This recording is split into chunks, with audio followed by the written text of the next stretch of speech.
Сәлеметсіздер ме, менің құрметті көрермендерім.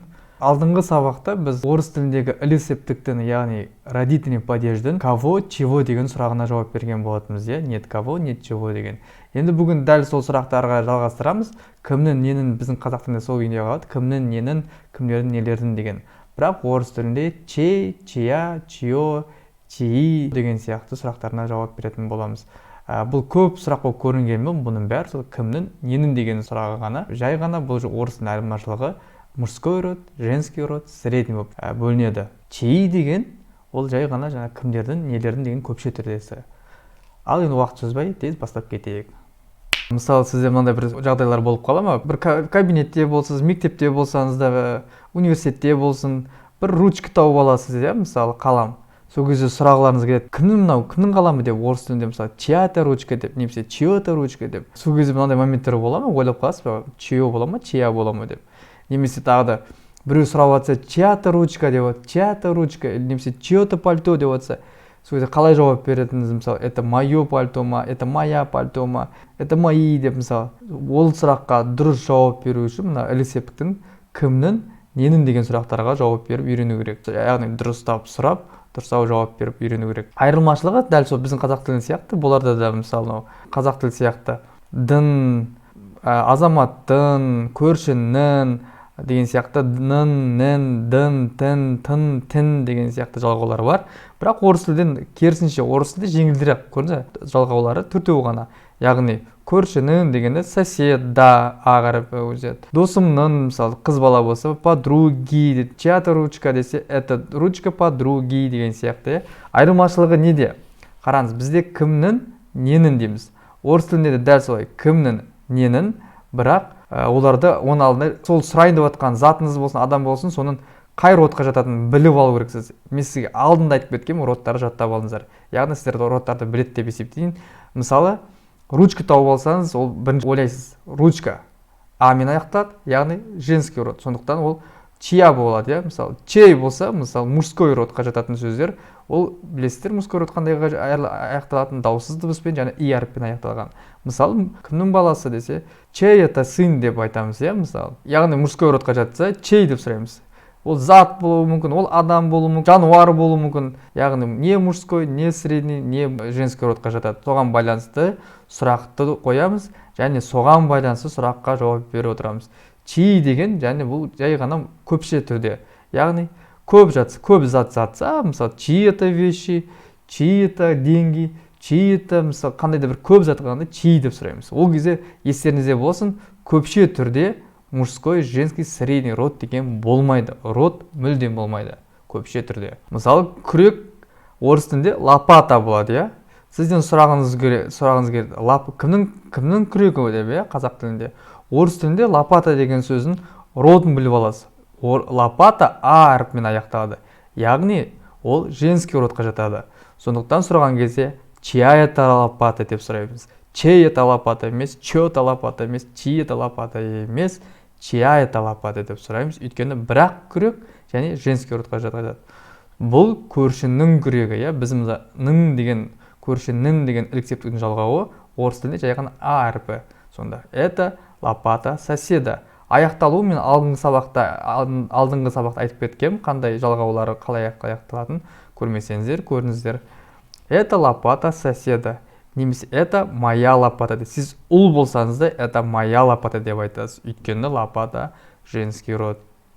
Сол сияқты міне мынандай бір-екі мысалдар көрсетіп кетейін. Мысалы, әжемнің үйі, дом бабушки, Асқардың досы, друг Аскара, Андрейдің ағасы, брат Андрея.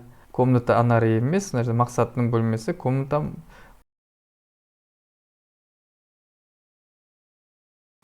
Яғни, Анардың бөлмесі, комната Анары. Мен сіздерге алдын айтып кеткенде, а әріппен аяқталғандар үй болып кетеді. И-мен аяқталғанда Андрей деген я болып кетеді. Көп жерде и-мен аяқталғандар септелмейді. Көбінесе мысалы Алтынай деген аттар ол сол күйінде Алтынай болып қала береді. Кейбір орыстардың аттары бірақ септеледі. И-мен аяқталса ол я болып кетеді. Қаламды қалай сұрайсыз? Алдында айта кеткендей, бірінші оның родын біліп аласыз. Ручка а әріппен аяқталады, яғни женский род.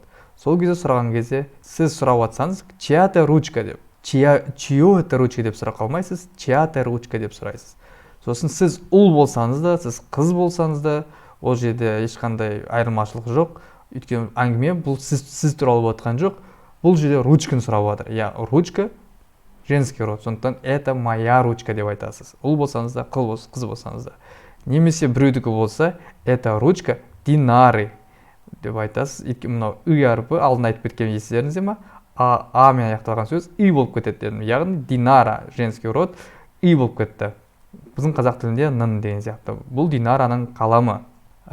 Достар, егер де сіз алдыңғы сабақта көрмесеңіздер, мынау жалғауларды түсінбей отырған боларсыздар. Міндетті түрде көріп барып осын көрсеңіздер, сізге ыңғайлы болады. Чья-то дочка деп айтасыз, сұрайсыз. Мысалы, қыз баланы, чья-то дочка деп сұрайсыз. Өйткені дочка женский род, қыз бала. Это моя дочка деп айтасыз. Сіз ер азамат болсаңыз да, это моя дочка деп айтасыз. Өйткені бұл жерде қызды сұрап жатыр, Немесе біреудің қызы болса, яғни это дочка Марии. Бұл жерде жаңа ілесектіктің тағы да жалғауларын есімізге түсіреміз. Чья это дочка? Это моя дочка. Это его дочка. Это ее дочка. Яғни солай кете береді. Ілесектікті есімізге тағы да түсіріп кетейік.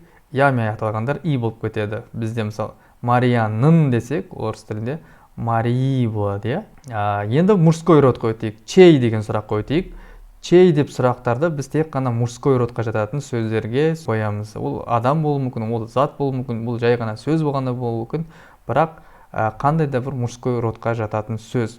Яғни мужской родты сіздер білесіздер. Дауыссыз дыбыспен аяқталады, немесе и әріппен аяқталады, Мысалы, сын деген сөзді алайық, ол бала, Чей это сын деп сұрайсыз. Мынау кімнің баласы деп сұрап тұрсыз, Ана жерде біреу шығады, это мой сын деп айтады. Это мой сын, это моя сын деп жүрмейсіздер.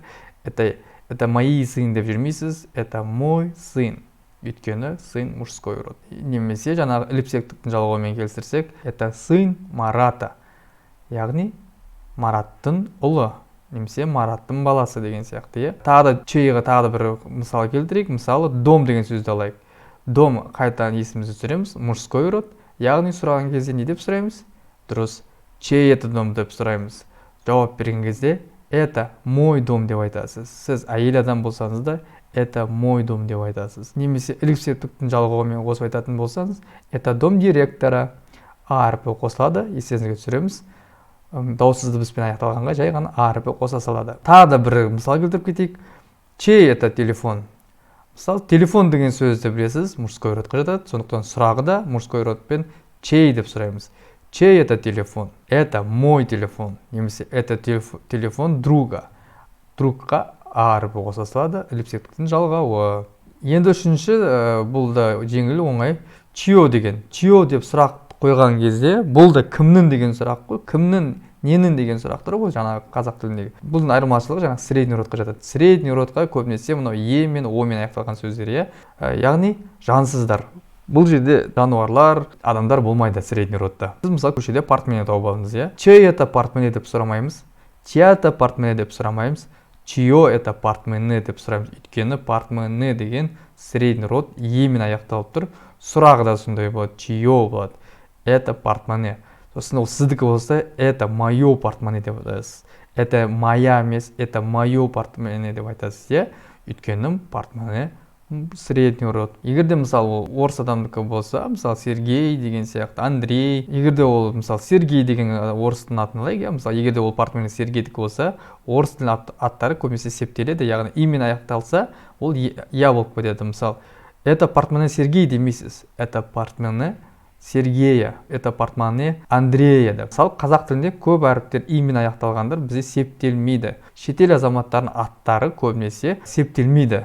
Кейбір аттар септеледі, кейбір есімдер септелмейді. Сондықтан оны тек қана жаттап алуға ғана тура келеді. Тағы да қандай білесіз? Пальто деген сөз бар, Кафе, оның бәрі средний родқа жатады. Чья деп сұрақ қоймайсыз, егерде е әрпімен аяқталса, чье это кафе деп сұрайсыз. Чье это пальто деп сұрайсыз. Чье это платье деп сұрайсыз. Мысалы, платье болған көйлек, ол қыздікі болса да, чье деп сұрайсыз. Өйткені ол средний родқа жатады, е әрпімен аяқталады. Енді төртінші соңғысы чьи деген сұрақ. Чьи деген жай ғана кімдердің нелердің деген көпше түрде, көп зат, бір зат емес, көп заттар айтады. Мысалы киімдер толып жатса, көпше түрмен сұрайсыз ғой, мынау кімдердің киімдері деп, кімдердің киімдері деп.